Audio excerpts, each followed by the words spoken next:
He looked like a ghost, not a metaphorical one. Christian Bale was skin and bone, wandering through industrial decay, like guilt given physical form. When The Machinist was released in 2004, critics praised its haunting visuals and Bale's nightmarish transformation. But beneath the surface of this psychological thriller lies something far stranger than method acting. The film doesn't just tell the story of a man unraveling, it was shaped by obsessions, lies, near-death sacrifices, and secrets the filmmakers never explained. Because The Machinist wasn't just a movie, it was an unsent confession, a cinematic punishment, a coded message written in shadows, wires, and insomnia. And much of what made it so unforgettable was hidden in plain sight. From a script that was almost given to Brad Pitt, to on-set rituals meant to invoke guilt, to symbols embedded into set design that were never discussed publicly, this film is littered with fragments of a deeper reality, designed to unnerve rather than entertain. These are 20 weird facts you didn't know about The Machinist.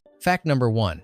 The actor who stopped eating. Christian Bale didn't lose weight, he dismantled himself. To play Trevor Resnick, Bale dropped from 81 kg to just 54 kg, an emaciated shell of a man living on black coffee, an apple, and a can of tuna per day. His daily calorie intake was roughly 250. But what most people don't know is that he was willing to go even further.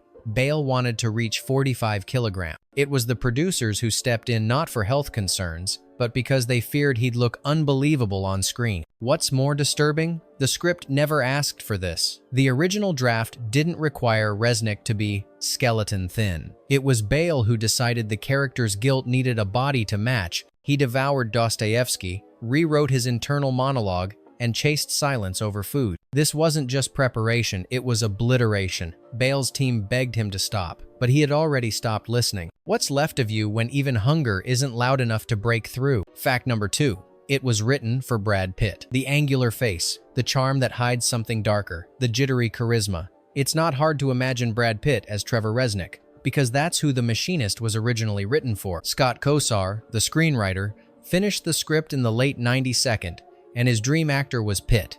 But at the time, Pitt was orbiting blockbusters and studio deals. No producer would bankroll a psychological descent like The Machinist with him. In the lead, too risky, too unmarketable, too uncommercial. So the script floated through Hollywood for years, gathering dust, nearly forgotten.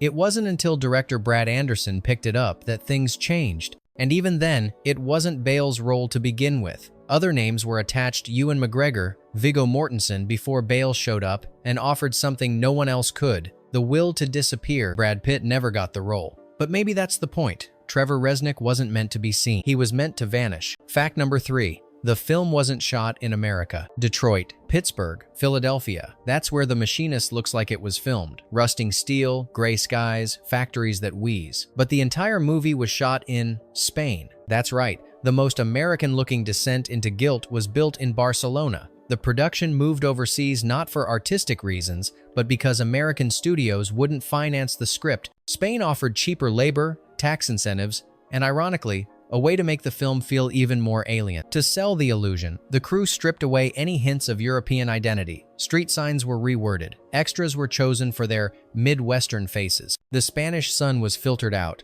The color palette desaturated until everything looked sickly. But here's the trick. Filming in a foreign country amplified the unease. Nothing quite fit. Streets felt fake. Interiors echoed weirdly. It was an unintentional stroke of brilliance. Resnick's world looks like ours, but something is always off. Sometimes the best way to show an American nightmare is to shoot it somewhere that doesn't exist. Fact number 4. The movie has no time period. What year is it in The Machinist? No one knows.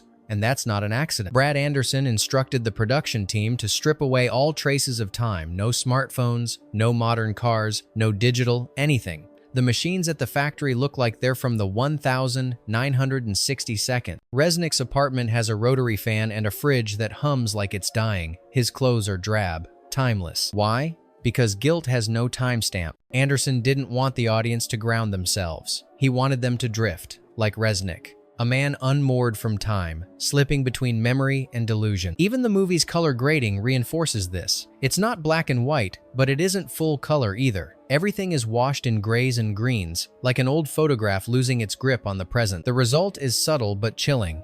No pop culture references, no anchors. Just the endless hum of machines and a man who doesn't know how long he's been awake. Maybe it's been a year. Maybe it's been forever. Fact number 5. The director refused to explain key scenes. There's a scene in The Machinist where Trevor Resnick follows a trail of sticky notes with Hangman letters, piecing together a message that might or might not exist. Another moment. The mysterious Ivan appears, then vanishes, leaving no trace. Fans have begged for answers. Forums have dissected every frame.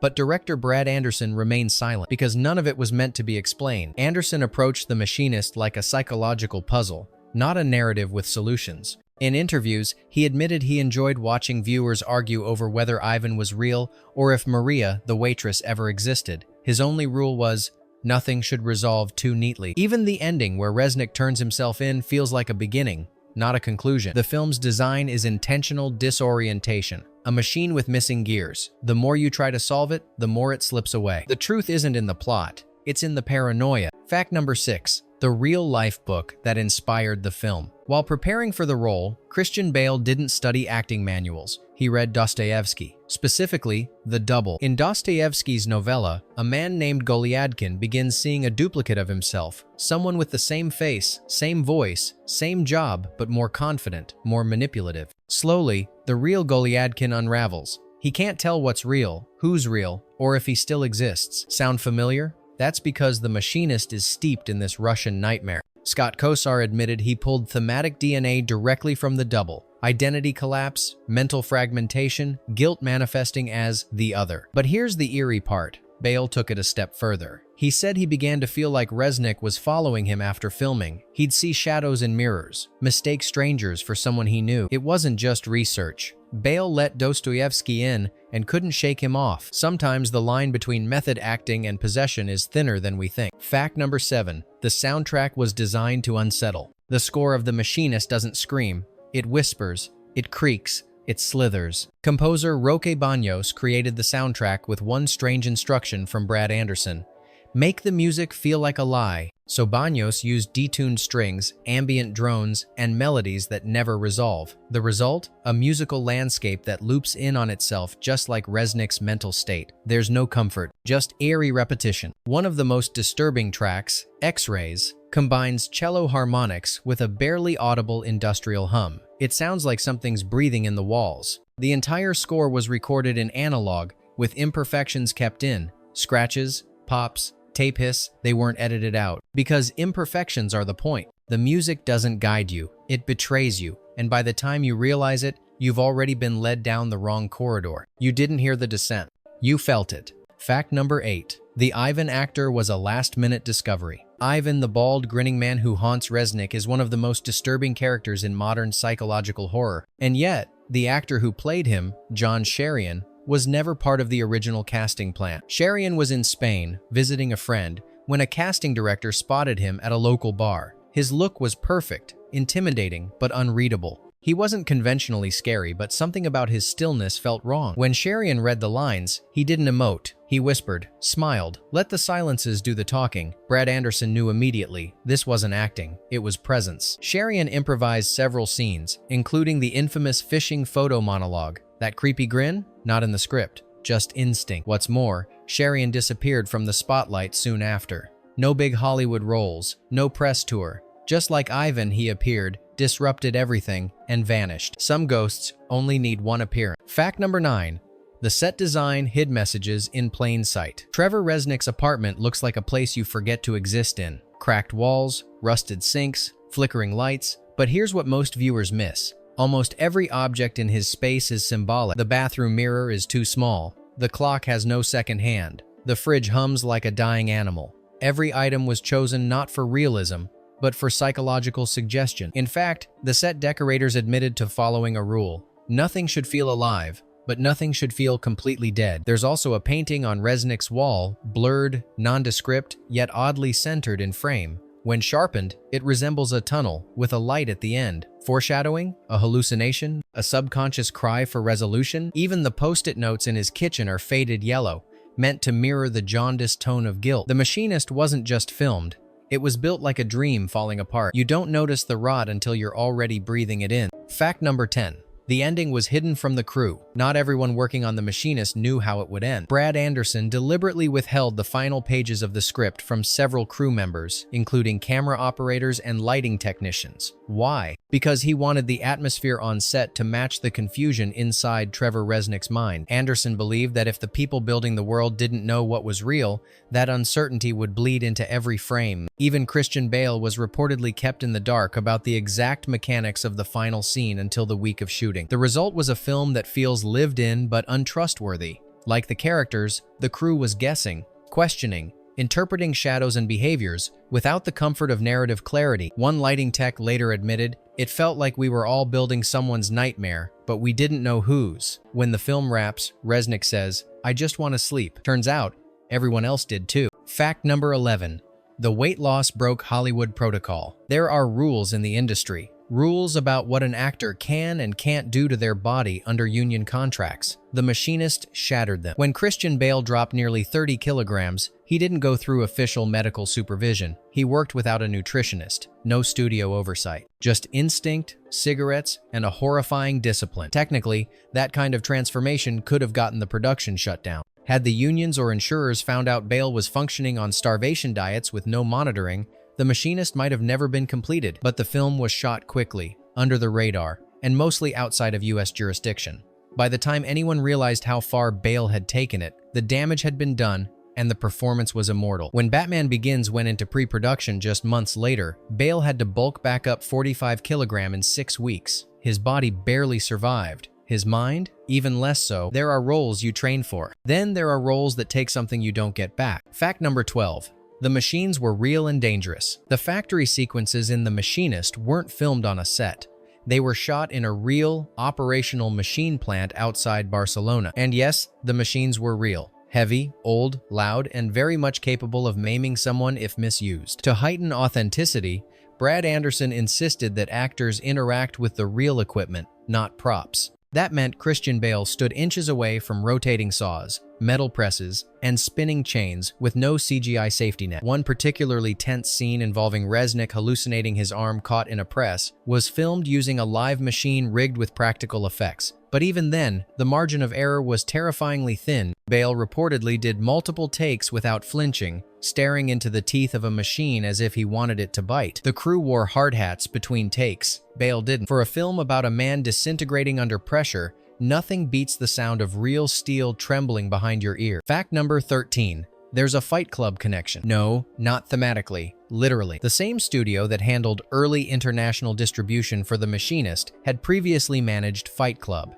And when Christian Bale auditioned, the executive said something that stuck. "This guy feels like he's haunted by Tyler Durden." It wasn't just Bale's look. It was his ability to wear collapse like a second skin. Ironically, Fight Club was one of the reasons Brad Pitt couldn't take the role. He was still recovering from its backlash and didn't want to dive into another mind-fractured narrative. But the visual language of both films is eerily similar. Flickering fluorescent lights, anonymous spaces, urban rot. In fact, several critics called The Machinist Fight Club's quieter, meaner cousin. And here's the kicker. Bale reportedly avoided watching Fight Club during production, not wanting to be influenced. But Brad Anderson later admitted he used Fight Club's lighting setups as reference points. 2 films, 2 fractured minds, 1 cinematic bloodstream. Fact number 14. The crew thought Bale was genuinely sick. Christian Bale didn't just look unhealthy, he terrified the crew. Makeup was barely needed. His skin clung to his skull. His eyes sunk in. During lunch breaks, he would sit alone, picking at nothing, sometimes skipping meals altogether, just to maintain the illusion.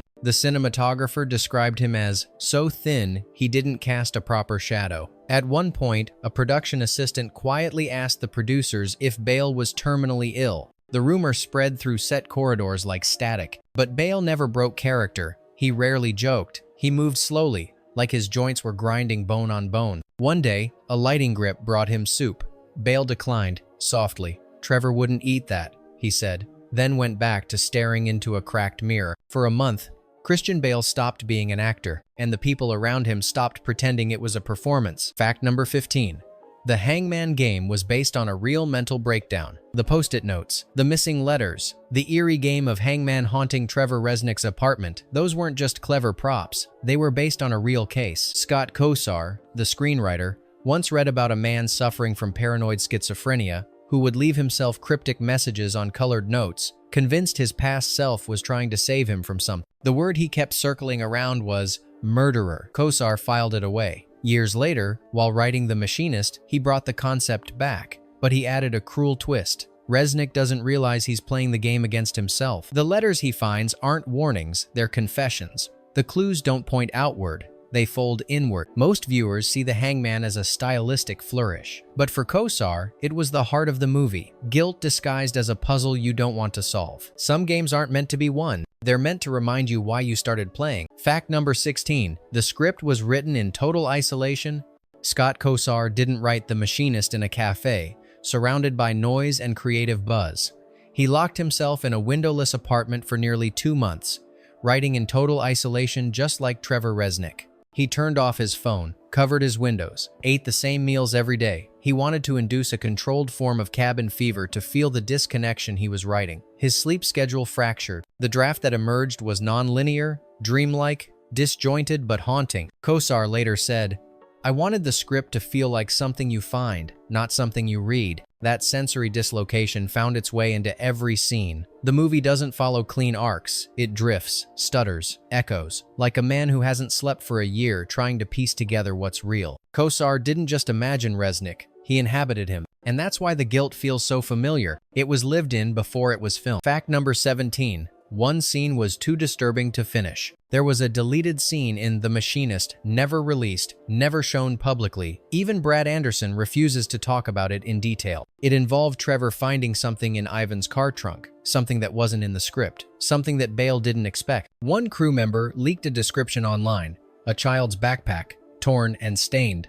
Resnick, silent, just stares. He doesn't scream, doesn't react. He closes the trunk, walks away. The scene was meant to deepen the ambiguity. Was Ivan a real threat? Or was Resnick's guilt manifesting into darker, repressed memories? But test audiences reportedly viscerally rejected it, not because of gore or violence, but because of what it suggested and refused to explain. Anderson pulled it, deleted every frame. Some truths, even in fiction, aren't meant to be revealed, just hinted and left to rot. Fact number 18. Christian Bale slept less than 2 hours a night. To portray a man who hadn't slept in a year, Christian Bale nearly stopped sleeping himself. During filming, Bale reportedly averaged less than 2 hours of sleep per night. Not because he had to, because he chose to. He wanted his face to sag naturally, his voice to weaken, his eyes to lose their focus not through acting, but through deprivation. He stopped watching television, kept lights dim at home, drank excessive caffeine just to stay tired, not alert. At one point, a doctor visited set and warned Bale that prolonged sleep deprivation, especially on top of starvation, could cause hallucinations, memory loss, or permanent neurological damage. Bale nodded,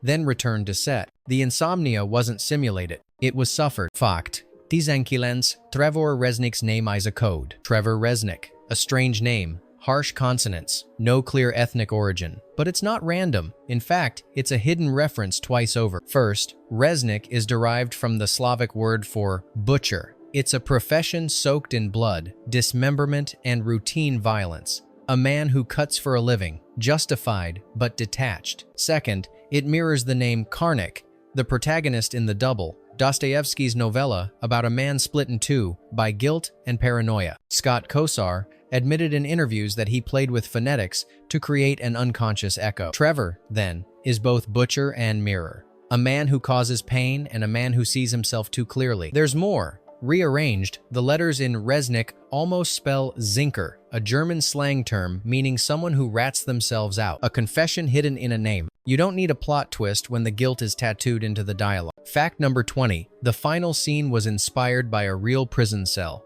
Trevor's final act, walking into a police station and asking to be arrested, was inspired by a photograph. Brad Anderson had seen an old black and white image of a Soviet prison cell. It was sparse, clean, cold, but not cruel. There was something peaceful about it. He kept the photo in his director's notebook throughout filming. When it came time to build Resnick's final scene, the art team used it as direct reference. Gray walls, no clutter, symmetrical lines. Because for Resnick, jail wasn't punishment. It was clarity, silence, a place to finally sleep. The world outside was too loud, too filled with questions. Behind bars, everything made sense. In a film filled with chaos, The prison was the only honest room, and that's the tragedy. Sometimes freedom looks like a cell. Bonus fact: the poster hides a second face. The official poster for The Machinist shows Christian Bale's sunken face, staring blankly through a cracked window pane, but hidden in the shadows just to the left of his jawline is something else. A second silhouette, barely visible, a hint of a skull or a reflection that doesn't match. It wasn't a printing error. It wasn't fan speculation. It was placed there deliberately. The designer, David Ung, said in a rare interview that Brad Anderson asked him to make the poster feel like someone's watching Bale from inside. The face doesn't appear in every version, only on the original theatrical prints. It was eventually removed in later reissues. But if you can find the original, look closer. Resnick wasn't alone even in the marketing. You thought you knew The Machinist. Maybe now you realize it wasn't about answers. It was about guilt, refusing to stay buried. Tell us in the comments which fact unsettled you most, or better yet, what film do you dare us to dissect next? Because behind every movie, there's something the credits don't show.